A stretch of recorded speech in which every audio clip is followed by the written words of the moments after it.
defending Israel against the Antichrist attack. So what you're saying is that the Antichrist will rule certain nations that are under his domain, not the whole globe. That's right.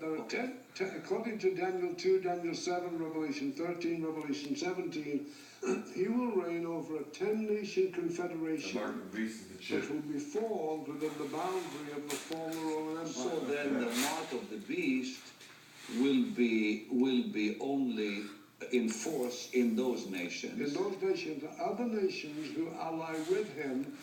And you know, the Bible says that demons come out of the mouth of the dragon. Correct. And the Antichrist, the false prophet, influencing other nations to join Antichrist in their hatred for and their attack against Israel. So will America be a part of that union? Yeah. Prophetically. It said There's so. a lot of questions on that. I know.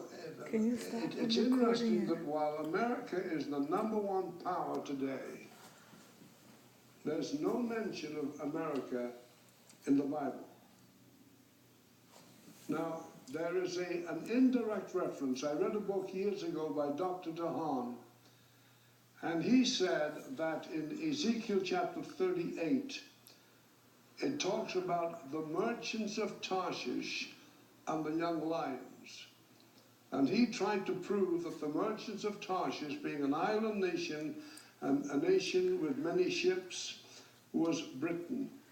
And the young lions would be those nations who had been colonized by Britain. And of course, America would be the leading #1 nation among all the sheep nations, all the lions. But America, Canada, Australia, New Zealand. And you agree with him?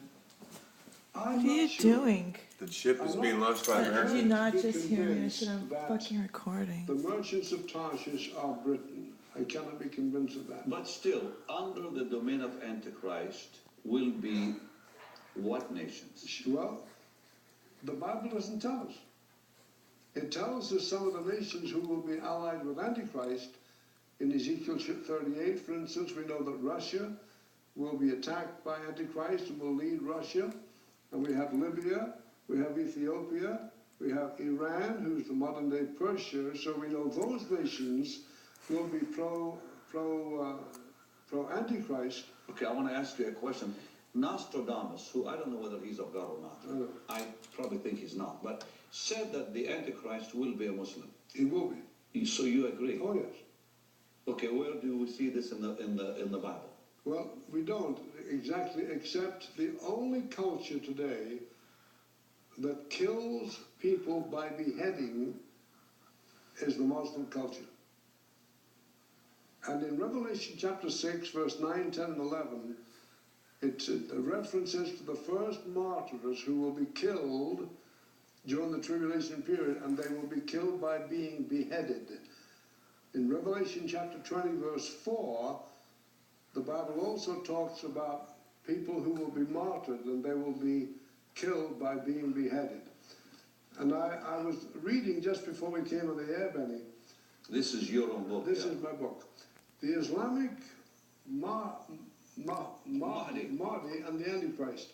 According to Islamic belief, there are some striking similarities between the final prophet of Islam and the Antichrist.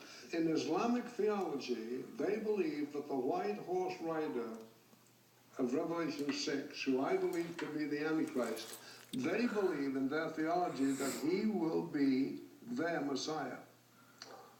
You see,